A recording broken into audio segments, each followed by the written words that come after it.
Welcome back to Morning Joy, where truth matters.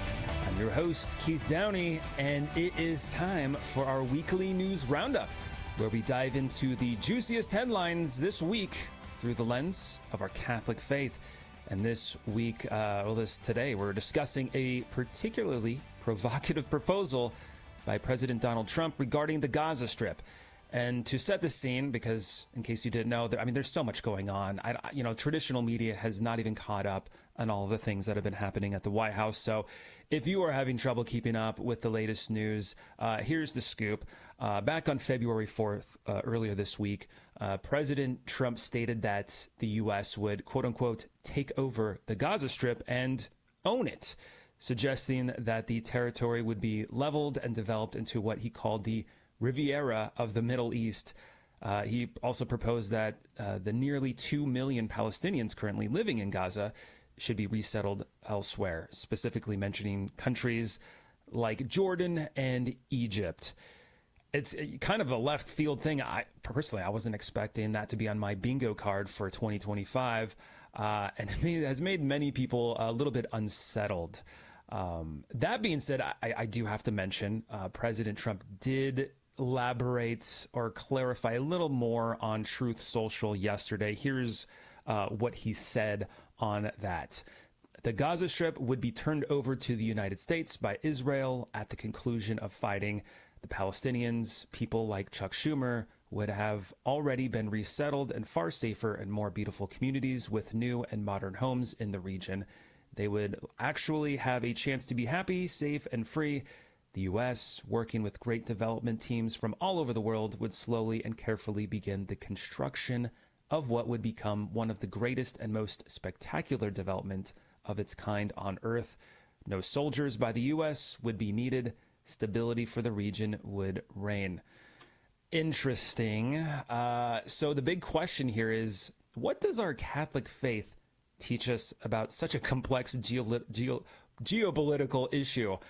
So let's kind of unpack this together. And specifically you, if you have any comments you would like to share on this, and I kind of want to term it Magaza situation, which I'm coining that right now. What give us your point of view or comment or concern.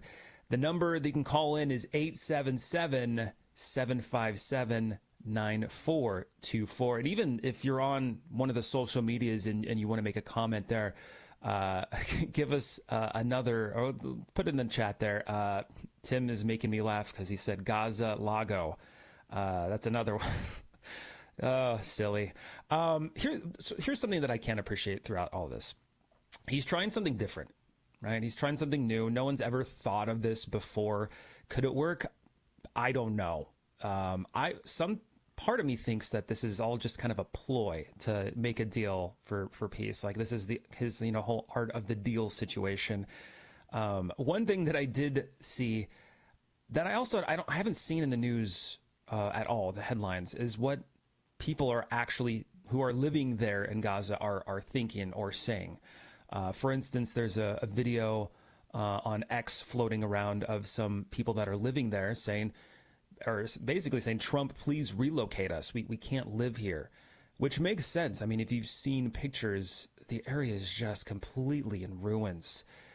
So I'm curious if there's anybody out there that has any thoughts on it. You can give us a call. I'm going to give that number here again, 877-757-9424. And then on top of this, I feel like this is so much, it's ever developing, right? It's so fluid. I think it was late last night, or it could have been a little bit later than that. Reports are now saying that Egypt will work with partners to reconstruct Gaza without Palestinians leaving the Strip. So that's another thing. Is this another 4D chess move on President Trump's part? Like just saying these outrageous things and people are like, oh, no, we got to do this. I don't know. Producer Tim, I don't know if you're on there. I'm curious to know what your thoughts are on this. Oh, well, I'm practicing a lot of what we call epistemic humility because the only primary information I have on this is I kind of listened to his press conference with with Benjamin Netanyahu. So I got that, and I'm like trying to understand it. Now, I have the advantage of being married to the wonderful Rachel, who has been spending the last at least year and a half with a weekly discussion group diving deep into the history of the Middle East, specifically this issue. Wow. So I get to chat with her about it occasionally and like find the depth of knowledge that she has. 2 points that she brought up to me that I'd just like to share. One, it won't work because the problem is not economic, it's ideological. So if you give them better houses and expect them to calm down, that's not going to change generations of indoctrination into having this conflict over the land or over ethnicity or over whatever it is there in the Middle East. And second, other countries won't take these refugees from Gaza at all. They've tried to do that before, and it's not going to work. So it seems like it's kind of a crazy plan. That's a terrible idea that may not even fix the problem that we're actually trying to fix. So you're telling me that adding multiple locations of Texas roadhouses in Gaza is not going to solve the problem? I mean, it hasn't been tried. So, I mean, actually, no, it kind of was. And if you go back to like when World War I happened and the British ended up with owning the land and then just started drawing borders all over the place, kind of messed a lot of things up. It kind of did. That kind of reminds me of there was a Babylon Bee headline or article, and it said, Hookland in and out relocating to safer location in Gaza, which if you don't know, there's an in and out location in Oakland, California. They had to shut things down because of the crime was so bad that their employees were not safe to work there anymore. So that's why, anyways. So I'm curious to know. So this is kind of what we were just talking about in the geopolitical realm. What does the Catholic Church, specifically the Catechism, say on something like this? So I did a little bit of research, and this is all pertaining to if there's any type of physical force on essentially moving these individuals out. But paragraphs 1928 through 1933, the church emphasizes the dignity of the human person, which includes the right to life, liberty, and the pursuit of happiness. Now, if there is a forcible relocating of a population, it could infringe upon these basic rights, right? Violating the dignity of individuals. So, and there's a lot more. So, peace and justice, if it does come to the point of where combat is involved to forcibly move these individuals, got to look at paragraphs 2302 through 2317.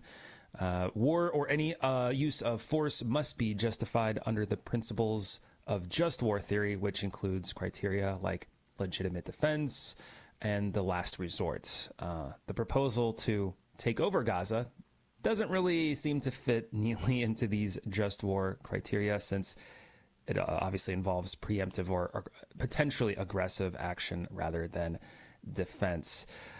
So there's more to this as well. I'll probably touch on another one here before I move on. But Catechism, paragraph 1905 through 1912, the principle of solidarity calls for the sharing of spiritual goods like faith and temporal goods like food and shelter.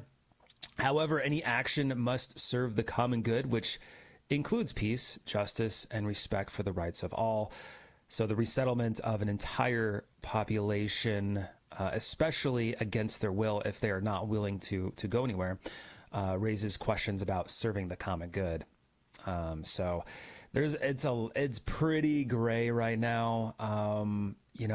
You kind of think, like, is this even legal?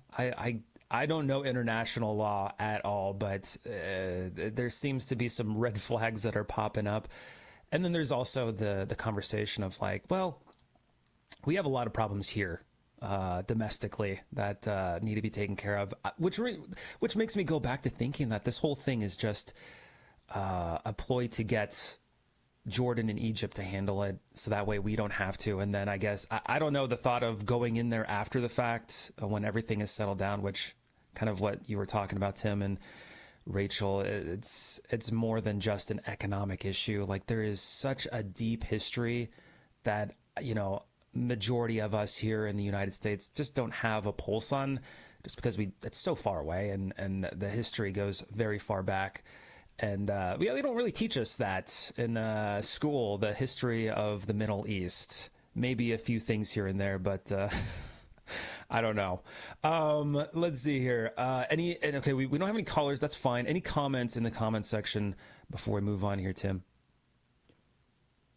Not quite yet. No, nothing we need to put on the air. Okay. Well, perfect. Well, this is just some of the things that we like exploring here on Morning Joy. Now that we have our weekly news roundup, because there are so many things happening in the headlines and they can be confusing, especially from the point of our own Catholic lens. Like, what should we believe? Well, at the end of the day, really, we should be praying for peace, because that's pretty much what we can do, at least domestically here. We don't have much power to focus on changing things when it comes to our leaders. So literally the only thing we can do is pray for peace and fast. I think fasting is another great way to help, fasting for our leaders to make sure that they're going to do the right thing. And of course, speak truth in love. Right. So I kept going back to that throughout this production of Morning Joy. So I hope we learned something today on our weekly news roundup. If you do have any comments, feel free to put them down, or you can email us if there's any headline that you see that is just blowing up. Give us an email at morningjoy@grnonline.com. But that is it. My goodness, it went by so quickly. That is it for Morning Joy, where truth matters. Now, there's a couple pathways we can take, as I always like to say. If you're listening in on the radio and you're going to be staying for the Holy Mass, please pray for us. We will continue to pray for you and your intentions, especially as we go into the weekend here. Otherwise, if you are already on the social medias watching, live streaming, hang tight. We're going to transition on over to our after show clubhouse, where we get to debrief, unpack from today's show, and of course, best of all, hang out with you. It's going to be great. So just search Morning Joy Radio or GRN Online if you haven't done so already. Otherwise, if this is us truly parting ways, God bless, and make it a joyful weekend. We'll see you bright and early Monday morning, 6 a.m. Central, 7 a.m. Eastern, here on Morning Joy, where truth matters. But until then, God bless. We'll see you bright and early Monday. This has been Morning Joy, where truth matters, hosted by Keith Downey. Take some joy with you today. Visit grnonline.com/joy to listen again, share a segment, or answer the question of the day. That's grnonline.com/joy.